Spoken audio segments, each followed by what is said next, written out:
What is going on, guys? It is Friday, so you already know what that is. It's another episode of MillenniYell with Billy and Mel. What is going on, guys? Hopefully you're doing super good today, right? It's a lovely day outside, actually. It's not cold. It's a little cold, but it was 20 degrees this morning. Yeah, this morning was a little chilly, but it's not terrible. It probably should be colder, a little bit closer to Christmas that we are. But anyways, we appreciate everybody that's going to be jumping on today. We have a special guest today. We guys. do. This is really exciting. We're really excited to have another. I think last week we had a Gen Xer on, right? And now we have a fellow millennial who's going to yell with us today. So yes, I actually am not sure how old he is, to be honest. I know he's. Oh, you do? He's on the. He's an older millennial. Let's Got just it. say that, right? So like me, like us, yeah. Yeah. So, but we're super excited to have everybody today. Make sure if you're chiming in live that you're commenting who you are, where you're coming in from. We'd love to give you a shout out. And if you're going to be jumping, on the replay, make sure you do the exact same thing. If you have some questions, right, you can always comment live. We'll answer them live. That's a really cool thing about this show. We get to be interactive with you guys, so it's not like a typical podcast, yes. Right? You get to chime in, guys. So chime in. And yell with us. Yes, and yell with us. So, with that, Mel, what is going on? How is your week? Week was good. It's funny. I was just posting that I started my week off at 20 degrees with a great meeting of the minds at a coffee shop here in Hershey. And I ended it today with 20 degrees with a great meeting of the minds. So I had a good start and a good ending leading into the weekend, but lots of productivity, I guess that's a good word, getting through some things that I've needed to tackle and just making better plans, because one of the suggestions I believe on our podcast even was about, and what you've been posting, like to take the rest of the year, don't wait until January to start doing things and, finish strong, tackle a bunch of things that we haven't gotten done. And we still have a lot of time to make the most of December. I'm doing that hardcore. So, and I did kick off my Mondays mindful with Chrissy on Monday. It was so good that our guest actually, I think, reached out and wanted to be a part of this because of some of the really great content and things that we're doing on the podcast. So I'm glad I got to kick that off and excited for that every Monday. So what about you? Yeah, that's I watched the show. It was awesome. Chrissy is a great guest anyways. So it was great content, guys. If you didn't check that out, go back, check that out. It's awesome. But yeah, this week has been a lot of just, like I said, reflecting, really reflecting on goals, reflecting on processes, getting more, I guess optimized is the right word I'm going to use. I like it. I would agree. Yeah. Optimizing processes, because I'm not a process guy. I'm very creative, so I'm just all over the place. So but I enjoy processes. I just don't enjoy developing. I need help with. Right. I need help with processes. You and I were just talking about this with the podcast. I literally was like, Billy, my brain doesn't work this way, and I really need a plan, and I really need this, and. Yep. We need to do a podcast just on optimizing and processes and plans. Yeah. Okay, so, please, next week. Yeah. So if anybody's out there that has experience in that, you want to be a guest, right? We'll interview you. But anyways, like I said, we're super excited today to have our guest. I'm going to bring him up here in a second. But he reached out to Mel, right? Like you said, he is from Camp Hill. Right. So he's Central Pennsylvania right here. Big sports time person. Right. I'm not going to share his entire story. I always like to let people share their story. So, but into sports, he's a soccer coach. He's also an outreach coordinator at Central Penn College. So like I said, I don't want to steal his thunder, but I'm going to bring him up. Let's just do it. Brian Osborne, my man, what is going on? Hey. What's up, guys? Thanks for having me. Yeah. I put in the intro, too, on the paragraph on Facebook, Brian, that I said a funny story about how we met or how, the first time. It kind of scared me. I know. I actually thought about it. I was like, he's going to read this and be like, holy shit, when was this? And what did I do? But do you want to hear, Billy, are you ready? Are we going into this? Am I ready? Yeah. Okay. So I actually used to like run around downtown my whole like early 20s, mid 20s, even late 20s. And I say that I opened level 2 because I was there like literally the opening weekend. I was always at Cafe Fresco every dinner for birthdays, anniversaries. I was obviously engaged and married, and like I spent all of me and my 3 best friends, like we were literally there every Friday, every Saturday at Cafe Fresco at level 2, like all the time. So I remember I don't remember what month this was. I know that I feel like it was 2014, I think, because I looked it up about when you were doing The Bachelor. And I just remember being at level 2 and I was with my best friend at the time. And we were always there together and her boyfriend. And I think you were there. And I think it might have been the date auction for HYP. Okay. And I don't remember. You'll have to like talk this through. But I was in the date auction in 2011, and I know it wasn't then. Like I was actually, in it. But I think I remember it was the date auction, and I remember you were there, and all these people were like, "Oh my God, The Bachelor! Oh my God, there's this guy, and he was The Bachelor, and like Brian." And I was married.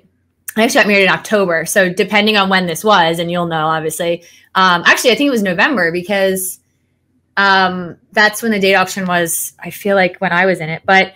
So I just remember you being there and like all like this hype about it. And then you were kind of walking by and I was like me and my friend were like, oh, maybe he'll like, come over and I can say hi and like wave, or like I kind of looked over and I waved or I said something. And there was a girl, I don't know if you were in it or she was, and you gave her the rose. And I was like, oh man, like you walked right by me. Clearly I was married. Like, it wasn't like I was like, interested in you or like saying like, oh my God, I hope he chooses me.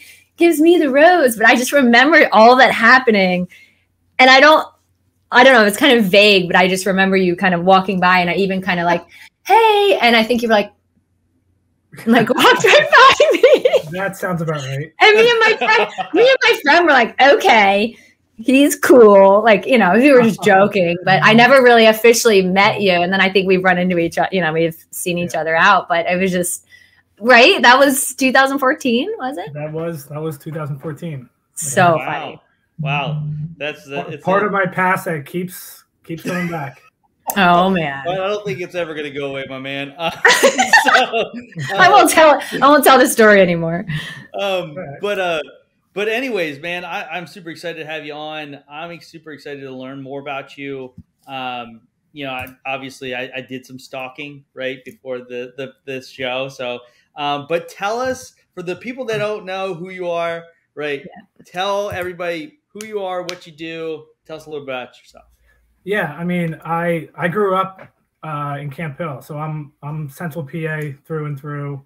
I went to Temple, so I graduated from Temple in Philly, and then I came back to do an internship because I was sport management major and did it with the City Islanders, and then that got me involved with coaching. And from there, I just fell in love with coaching. So I started coaching high school soccer, basketball, track. I did all 3 of those things in high school and soccer and track in college. And from there, I just kind of went from making my coaching career around, like basing my coaching career around my career, my work career. And then now it started slowly, hey, I'm going to fit my career around my coaching. And so from there, I just kept at it. Persistence, resiliency is probably my middle name. And I finally landed a college coaching gig at Central Penn College. And they asked me to be part of their admissions team. So now I'm full-time on campus. But it's a whole different world coaching college compared to high school. I bet. I just, part of the whole mission is to bring a new sense of collegiate soccer to Harrisburg. I think they've been missing it, just soccer in general, after the City Islanders folded. So that's kind of what I'm hoping for in the next couple of years, is that we do have that kind of presence of soccer in the mid-state. I played soccer, so I'm all for it. I liked going to the Heat games and the Islanders. I don't know how you guys do it. Like, I hate running. No, I hate running individually, like long distance, but soccer is stop and go, stop and go. I was a wrestler in high school, right? So we didn't travel very far. We didn't have to run. I think I was watching. Obviously, it was, if people probably living under a rock that don't know the World Cup's going on, and I love my favorite stat in the entire World Cup thing, right? Like even in if I'm watching English Premier or whatever, right? Is when they calculate the distance they have ran. Yeah. It's like this guy has ran 30 miles, right? In 4 days or something like that. It's crazy true, especially if you're midfield, you're going. I was left mid and center mid too. Yeah, I don't know all the positions. It's between 6 and 8 miles a game. That's crazy for midfielder. Yeah, it's not. Well, I hate running. Maybe I should get back into play. I actually reached out to a co-ed team at either In the Net or Spooky Nook, I forget, and they were like, "Yeah, we are good with girls," and I'm like, "Oh man." I was actually going to get back into it. The one time after 5 years, I actually put myself out there, and but maybe we should start our own team. There you go. Yeah. Right. So sports, right? Sports is a pretty big part of your life. Sports was a pretty big part of my life, and pretty much Mel's life too. So what are some of the things you talked about it, right? I love the word resiliency. So talk a little bit about that. Like what has sports kind of taught you in your life, and how do you use it? I think it's you have this vision of how your career is going to go, or season's going to go, or even if you want to minimize it to a game. But it never goes. Very rarely does it ever go that way. And having the ability to deal with changes, circumstances on the fly, I think is a skill that I will talk about the Gen Z, but it's a skill that this younger generation really struggles with, is handling adversity on the fly and having to respond to it. I think that I consider myself above average basketball player, and I didn't start one game in high school at Trinity, not one, not even senior night. But I learned more from that experience than I did from starting every game from freshman year to senior year in soccer. I learned way more about myself, the skills I gained from that. Being a part of the team, being one of many, dealing with the frustration of not starting or not being that go-to guy compared to being the go-to guy in soccer. So I had that cool dynamic where I played 2 sports and then different roles on both teams, and then having to deal with both sides throughout a career, throughout a season. I thought that helped a lot. And I think that's something that has kind of fallen off as a multi-sport athlete. A lot of sports these days and a lot of coaches are requiring their players to individualize throughout the year. You're playing basketball in the winter, and then you're doing AAU, and then you're training in the summer, you're doing summer leagues, and you're just the value and the positive you get out of being a multi-sport athlete is awesome. I 100% agree. I mean, I think that's you brought up Gen Z, right? And millennials and Gen Zers have a love-hate relationship, right? A lot of the times. And I remember probably my freshman year of college, right? So that was probably 2006, right? I remember first hearing people were starting to specialize in sports, right? Specialize in a certain sport. But you brought up such a good point, you learn so much from, I know me personally, I've learned so much from sports, right? It is honestly probably the reason why I am the way I am today, because we all go through stuff in our life. And like you said, perseverance and all that stuff. Wrestling for me was the ultimate sport, just because I'm so self-sufficient by myself, because once you step across the into the circle, right? It's all you, right? There's nobody coming to save you, nobody coming to. But I played football, and like being able to like, you have to rely on that teammate to do their job, because if they don't do their job properly, right, you're going to get your head taken off, right? Like, so since you're coaching, right, and you're coaching at the college level, you're coaching Gen Zers, right? Oh yeah. So like, you already kind of teased it a little bit, but like, how has that been? Like, what has that been like? It's interesting because I mean, obviously I'm a millennial, like, and the way I was coached and the way I played is different than these guys. And I don't want to come on here and bash a different generation. There's a lot of positive things that Gen Z does, like the creativity and the innovation, and that generation is bringing to society now is great. But when it comes to the sports, like, I'm from a different generation trying to coach a younger one, and the adapting I've had to do over the years is insane.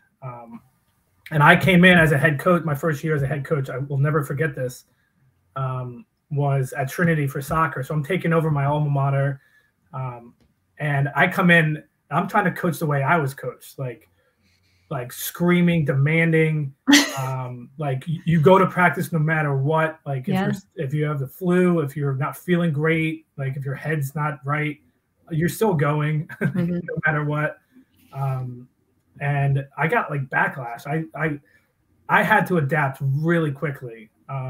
And my head coach for basketball, Coach Kostelak, I asked for advice. I'm like, hey man, like I'm struggling here. These guys aren't responding to the way I expected, or the way I did when I played. What should I do? He's like, dude, you got to talk to them. You got to hear what makes them tick, what motivates them. Like you just came in and you were like, all right, I'm going to coach the way I was coached in 2005.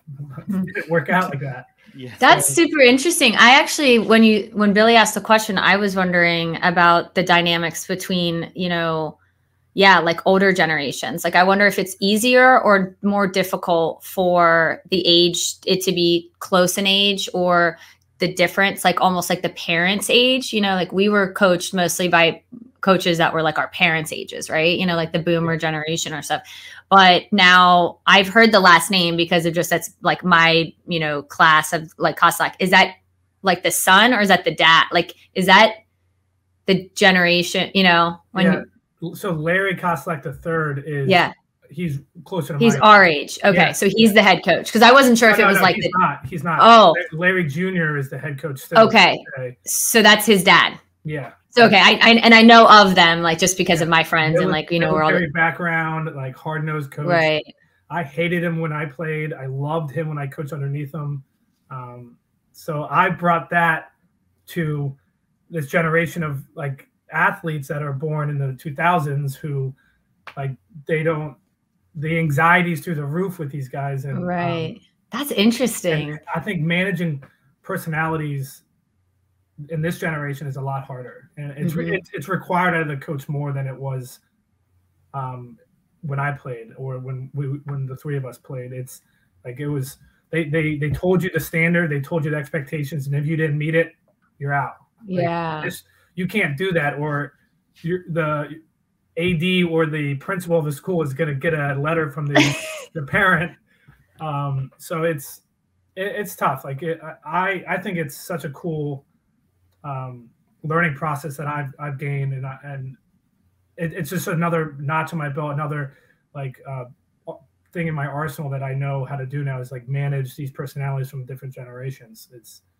Well, when I did Leadership Harrisburg, I don't know if you've heard of the Leadership at Harrisburg area, but I talked a little bit when I was going through that process, and a lot of it was personality, dealing with different personalities as a leader and how to adapt to all of those. But it's funny because as that generation with social media and a lot of the things that we talk about, and technology and competition, and it's got to be so hard, because there's probably we joke about everyone having different personalities, let alone each person. So that's really interesting, because I did a little bit of that training with Leadership Harrisburg. But and when when we participated in high school athletics, and I'm sure your parents did the same thing, because it was that year was, if we wanted to talk to the coach, it had to be us. If we wanted to find out the schedule, it had to be us reaching out. If we had to let the coach know we weren't going to be at practice, it was us. And now it's totally different now. Like the communication tree, or just the contacts, has to be involved. The parents have to be involved. Oh, like it's insane. Like helicopter parents. Yeah. Well, I would get emails from a parent saying, "Hey, Johnny can't come to practice today. He's homesick." And I would respond like, "Hey, I would love to hear from Johnny." Like, unless he lost his voice, like I don't know what's going on. So So you're not just dealing with the athlete like we would normally. There's a whole nother person then too. Yeah. So you're managing more personalities than you signed up for. So it really, on the job description of any level, high school or college, it says like good communication skills with players, but the fine print should say parentals as well. That's wild. Yeah, it is. It's insane. And college is a little different. It's a little less, but there is still some involvement regardless. And because they're paying for it, they're paying for the education. And so they're just as involved. But that's something that I try to instill, the accountability. And I mean, yes, I want to win, and I want to have a great season. And the coach is judged by his record, but if I can get these guys to become like better members of society, or just be gentlemen and like responsible young adults, like that's a win in my book. Yeah. So no, go ahead. But no, I'm just like really stuck on this whole thing about the parenting, because like it bothers me. Like I'm really like pissed off about it right now. But I know, right? But so they're technically Gen Xers, right? Or who? Like I'm just trying to know, like, are they young boomers, or because like what age ish? Yeah. So my high school. So I coach high school track at Cedar Cliff too. So those guys are 2005, 2006, 2007, born in 2005, 2006, 2007. Okay, so college, I have like 04, I have 03, 04, 05 right now. Okay, so my brother, I'm just throwing this out there, and then we can move on. But my brother was born in 2001, and he's 16 years younger than me. So it was my mom and my stepdad, and I'll talk about this freely because I've been very vocal about this with my parents and with them, that when he was younger, all through middle, elementary, but middle, even high school and beyond. Now he just moved out this year.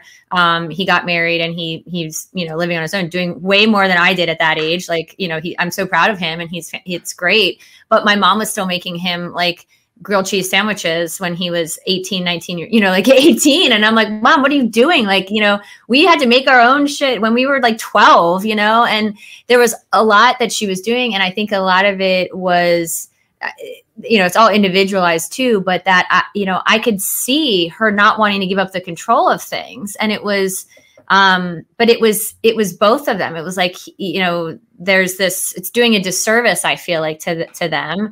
But I could see that she just wanted to feel needed, like, and it's just this weird thing that it bothered me as, watching it. But, I'm just curious about the ages, because I wonder, where the dynamics are in that, Yeah.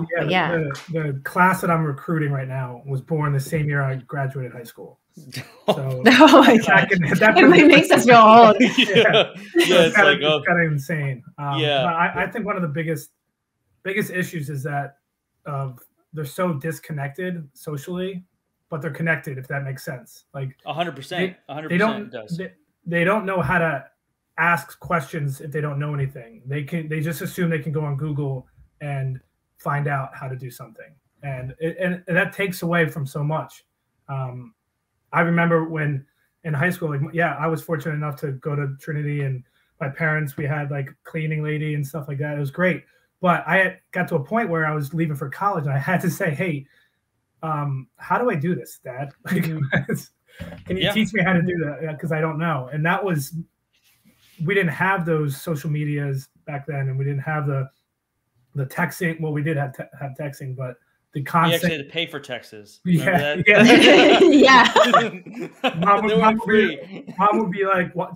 1,200 texts? Like what?" They were like, "Buy the letter, buy the letter." Yeah. Yep. Back in the day. Yeah. So it's just they're so disconnected socially, and it really is a concern of mine because once I have them in high school and I try to send them off to college, it's there. You have to have those skills. And then when you're in college, like these guys, I'm terrified because then you're going in the real world and they don't know how to sit down and have a conversation with someone they don't know. They're just too uncomfortable. They'll rather not say anything to their face and then go home and send a text or follow or DM, and they're way more comfortable with that. Like that's, and I'm holding meetings. I'm trying to have these conversations with my college team and give them those lessons. Like instead of demanding them to do it, and I think a lot of coaches have a problem with that. They demand it. Like, why aren't you doing this? Well, most coaches or most bosses should say, "Hey, do you know how to? And do you need me to help you learn how to do these, like, and harness these skills?" Because I think and why, like, and why behind it? Because of human connection and human interaction. Yes. Yeah. Yeah. Going back to coaching, like, I mean, I love sports and stuff, and I love watching coaches, and especially great coaches. And of course, I have to give a plug to my alma mater, right? The University of Alabama. So Roll Tide, right? Probably one of the one of the better coaches, right? Nick Saban. For sure. And I remember him because I graduated in 2009, so 2005 to 2009, right? And I remember him, young Nick Saban, like just screaming at people, right? Just like on the sidelines. And then I remember something a few years ago, maybe 2 years ago, that just kind of everything that you're talking about, like managing personalities, managing like the disconnect between like, can they connect from human to human? And he said something very like poignant. And it was like, well, every team's personality is different. He didn't used to say that. Right. And it was because in the old days, it was like, hey, this is how it is. Like, this is you when you show up. This is how you run the play. This is what you do, blah, blah, blah, blah. If you don't like it, I'll find another 5-star athlete that can do it. Right. Like, But now it's more so like, oh, that's not really the personality of my team. Right. Are you running into that too? Yeah, I do. And you know what? This might blow your mind, but that whole the whole generation of, hey, it's this way or the highway was because a lot of coaches were ex-military. Yeah, that makes sense. They were veterans, or maybe they went to war. They went and now very rarely do you have that. But yeah, the personality of the team is I think is just driven all based off of communication between the players, player to player, and player to coach, and that's what they struggle with. Is we struggle with hosting team bonding activities. No one wants to come. They would rather stay at their dorms or at home and play online video games. Well, they want to have a FIFA tournament and they log in together and they play. I'm like, well, that takes away from the whole interaction, and it's scary. But the whole different personality per team is, I think, it's based purely off of communication, whether it's coach to coach. You did say something and I pointed this out before, when we were growing up, right? And if we wanted to go play video games, right, we would all go to that person's house. We'd all sit in the room. We'd watch one guy or two people play the video game. We'd all be invested in the game. But we couldn't do it the other way. But we were all like, it wasn't like, well, we're all just going to not play with each other, right? Like, even if we were going to play inside, and play that video game, it was like we were all still connected. We're laughing. We're having a good time. We're joking with each other. Drinking Dr. Pepper. Yeah, like, you get to stay up an hour later, right? It'd be, 11 or 12 when you could stay up. But I distinctly remember like Fridays and Saturdays, right? Like, especially Friday night, like having the guys come over, playing a bunch of video games, right? Staying up late. And like you said, I just don't see this generation doing that. I just don't. And it's, I mean, even with attending athletic events, everything's streamed online. So, I mean, I remember those Friday night basketball games or Friday night football games. Like everyone was there. Like it was a community event.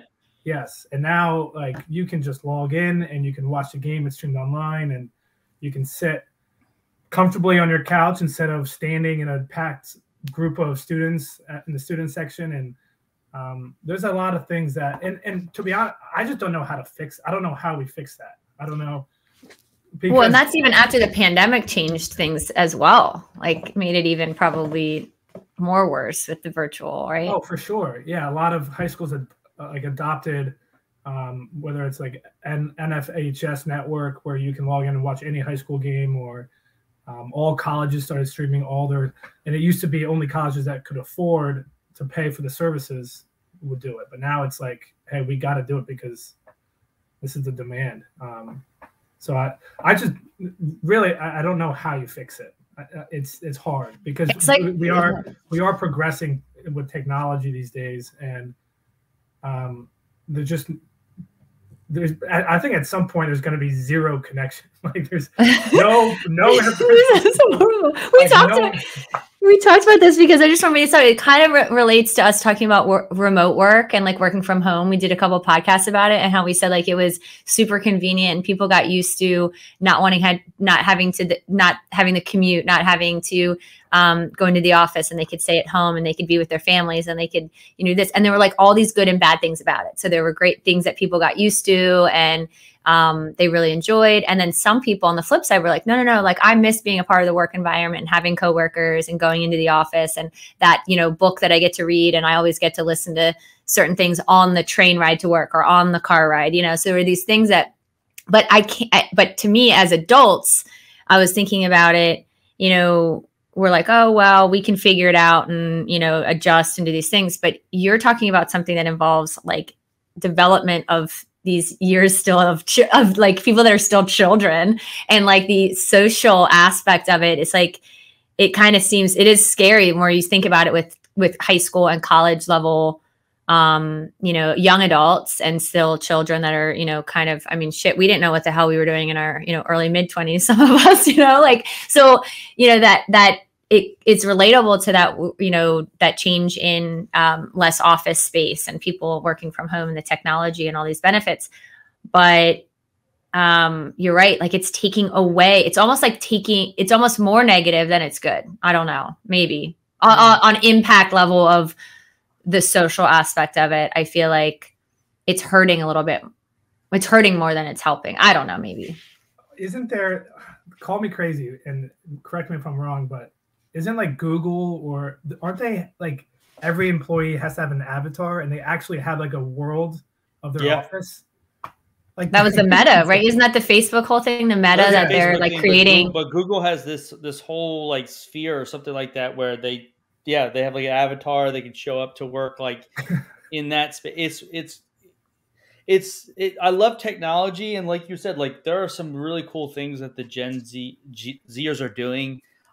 Creativity, especially like being open about who you are and how you feel and some of those things, and not, but like I go back to like, I have, Gen Zers in my family, and, going back to something you said, and it kind of just hit me when we were at a restaurant, right? And they can't even order their own food, right? Like they can't even, you know what I mean? It's just like, you have to have someone else order your food for you, right? You can't look at that person in the eye and be like, hey, I want a hamburger, right? Or they haven't been in restaurants because they just ordered DoorDash or or handle. I want, since you're obviously, as a coach, right?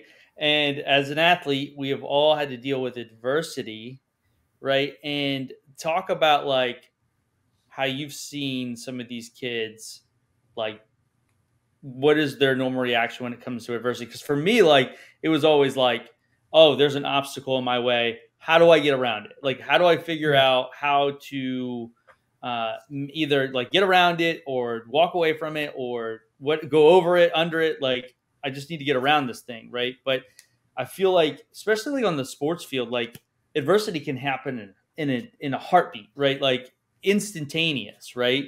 And especially on the like soccer or anything, like on the field, everybody's looking at you. So every mistake you make is magnified, right? And so I would feel like as a Gen Zer, right, like something bad happening on the field, like would just crush the rest of the game. Whereas like maybe a millennial, like would be like, oh, okay, that sucked, but let's keep going. Next play.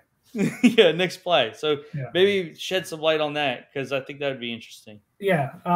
My dad had a really good quote, and he always said, it's 10% of what happens to you, 90% of how you respond. And I've taken that into coaching entirely, because really these guys are they're anxious. They have so much anxiety, and there's so much fear of failing.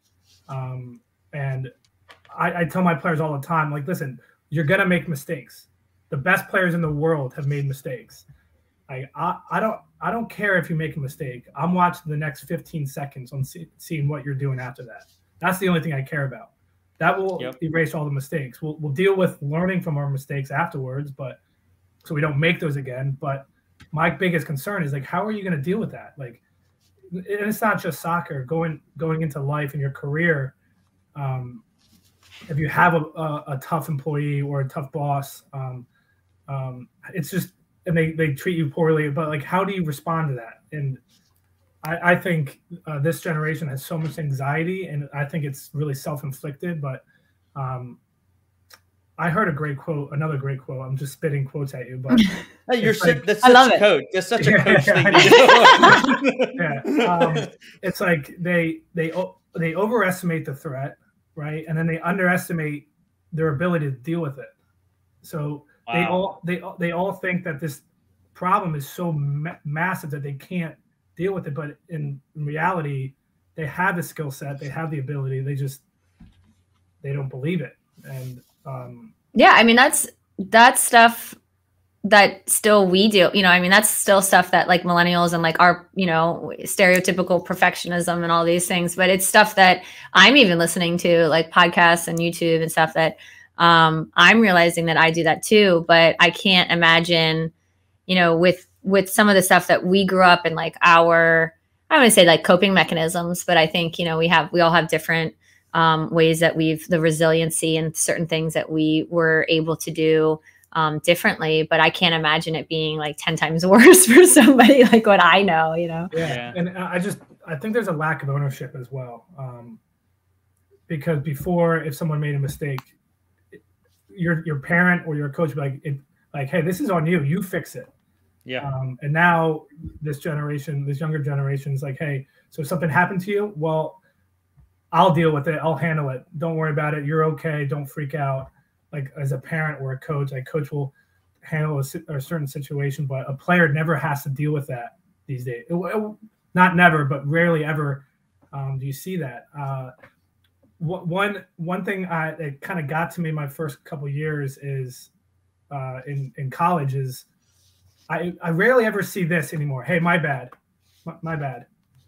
Yeah. I rarely see that anymore. It's like, hey, why weren't you there? Or like, hey, coach, I can't do this. Like this, like, and can you help me out? I'm like, well, yeah, come on. No. So it's accountability. Like I said, I don't want to bash this generation because there's a lot of good things. But when it comes to athletics and sports and that side of the society in this generation, it's alarming for sure. It's also a lot too of like, especially in like a team sport like soccer and football. But you just see it a lot in football too, especially like on the college level. It's a lot about like what's in it for me type of deal. Yeah. I mean, like with the whole transfer portal and all that kind of stuff, and like, hey, well, I didn't, like for us, like if you didn't, like you said, like you didn't get the position that you wanted to, right? Like in basketball, right? You could have cried about it and did all this stuff, but you took it as a learning experience. Whereas like nowadays, and that makes me sound so old, right? Like nowadays, right? when I grew up, but it's like, well, I didn't get the position, instead of sticking around and learning something about myself and persevering, I'm just going to go to the next school, right? I'm just going to go over here and jump in line here because I think I can. It's easier. Here. It's easier, right? I mean, I don't know how often you run into that, but I'm sure you talk to other coaches and stuff like that. But you probably see that a lot, right? I just dealt with it today, actually. Oh wow! one of my better players. He was first team All-American, and I mean he was very good. And I didn't think I was going to have him for 4 years. I thought maybe he was using us as a stepping stone, and I'm okay with that. I welcome that. I don't want to hinder on anybody's progress as an athlete or student athlete, that is, but dealing with just like, hey, like this isn't working out right now, so I'm just going to go somewhere else. Like the player, like we just started a program, like we're in year 1, really, to be honest. And we had to field a team with people that I needed on my roster to be able to participate. And so he struggled with handling maybe players less skilled as him, or maybe didn't believe in the same style. And so he's like, hey, I'm out. And I was like, man, just stick out 1 more year. Give me 1 more year. He's like, you know what? I'm out. And I was like, all right, cool, man. Best of luck. I wish you the best. I hope you learned something. But that transfer portal you mentioned, that is a scary thing right now. Can you explain that? Because sorry, not being sexist here, but female, I have no idea what that is. So I should say sports, college, coaching. I shouldn't say female, but yeah. So the transfer portal is where you declare that you want to leave the institution that you're at, and you're opening.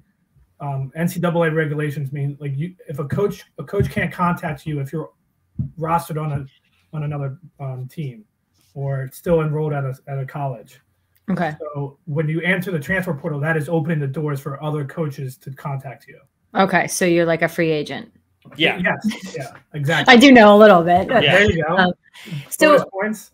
Yeah, but what's interesting is like we've talked about this on the podcast too, and we're really looking. I really love that we're doing this today, Billy and Brian. I'm really glad that you came on because I think that this is really leaning into what we want to bring to the podcast in 2023, and the things that Billy and I have talked about is trying to bridge gaps between the generations and really kind of focusing on that disconnect and being somewhat of a, I don't know, not a conduit, but like almost like having these conversations, but diving into more a little bit about the why, because I think, and you would be a really good person with Gen Z and even the Alpha, right? Isn't it called Alpha, Billy? Like the Generation Alpha. They're going to have a complex. Because you're even, Alpha, it's some of them. It is some of them even after, right? But that about the why, because when you say about the personality, different personalities, and I told you about that, I learned that in Leadership Harrisburg, is understanding that there are those differences, but then figuring out how to make it work. So it goes along with relationships, it goes with friendships, it goes with jobs, it goes with teams. It's all across the same board because,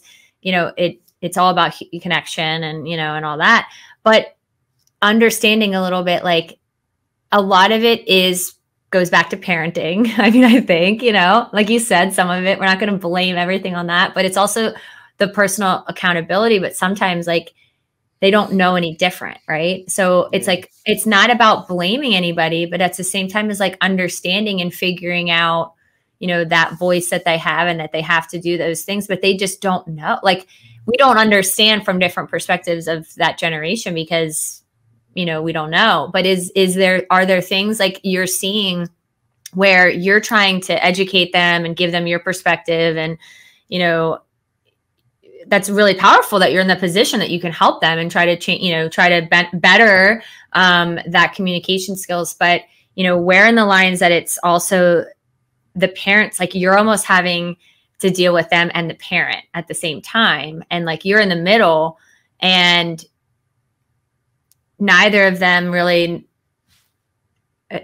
know, like, I'm not saying that they're going to take accountability. Like, I mean, the parents should know that what they're doing.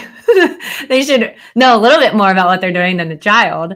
But like, that's what we want to do on the podcast, is almost like get into that a little. I don't know how much you can get into that in your job, because you're, like you said, you kind of have to answer to them because they're paying for their education. It's like a slippery kind of slope for you probably. But I mean, Right, Billy? That's what I'm saying. Like, I'm just talking through what we kind of want to look for. Yeah. Yeah, it's interesting because my mom mentioned this last week, and when we had a conversation about coaching a player and I was asking for advice, she was just like, hey, history has proven it does recycle. So like, hey, we're struggling with Gen Z. Gen Z was parented by the one in between us and boomers. Like, it's like, so hopefully cross your fingers that it does recycle back. But and we have this, I was looking up memes today because I was trying to see stuff about Gen Z and millennials.